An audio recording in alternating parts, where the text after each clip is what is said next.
Kejaksaan Agung telah menetapkan Thomas Trikasih Lembong, atau yang dikenal dengan Tom Lembong, sebagai tersangka kasus korupsi terkait impor gula pada periode jabatannya sebagai Menteri Perdagangan antara 2015 hingga 2016.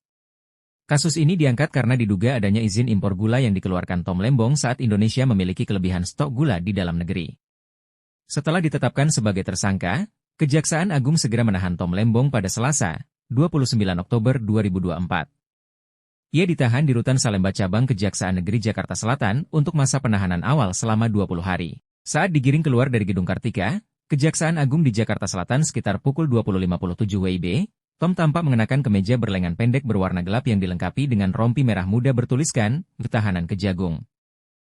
Dengan tangan terborgol dan dikawal sejumlah petugas, ia sempat tersenyum ke arah wartawan yang menunggu dan masuk ke dalam mobil tahanan. Saat beberapa awak media melontarkan pertanyaan terkait penahanannya, Tom memilih untuk tidak banyak berbicara dan tampak menyerahkan sepenuhnya proses hukum yang sedang berjalan. Direktur Penyidikan Jaksa Agung Muda Tindak Pidana Khusus, Jampitsus, Abdul Kohar, menjelaskan dalam konferensi pers bahwa izin impor gula yang diberikan Tom Lembong pada saat itu dianggap melanggar peraturan yang berlaku. Pada rapat koordinasi antar kementerian yang diadakan pada 12 Mei 2015, disepakati bahwa stok gula di Indonesia mengalami surplus, sehingga impor gula dianggap tidak diperlukan. Namun, Tom tetap menerbitkan izin impor gula kepada sejumlah perusahaan swasta. Padahal aturan Kementerian Perdagangan dan Perindustrian Nomor 57 Tahun 2004 menyatakan hanya perusahaan BUMN yang boleh mengimpor gula kristal putih. Akibat keputusan tersebut, stok gula kristal putih di Indonesia mengalami gangguan.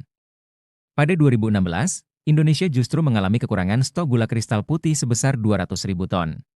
Kerugian negara yang diperkirakan akibat kasus ini mencapai sekitar 400 miliar rupiah. Ada 8 perusahaan swasta yang menerima izin impor gula ini, di antaranya PT PDSU, PT AF, PT AP, PT MT, PT BMM, PT SUJ, PT DSI, dan PT MSI. Atas perbuatannya, Tom Lembong didakwa dengan Pasal 2 Ayat 1 atau Pasal 3 Yungto Pasal 18 Undang-Undang Nomor 31 Tahun 1999 yang telah diperbarui dengan Undang-Undang Nomor 20 Tahun 2021 tentang tindak pidana korupsi, serta Pasal 55 Ayat 1 ke 1 KUHP.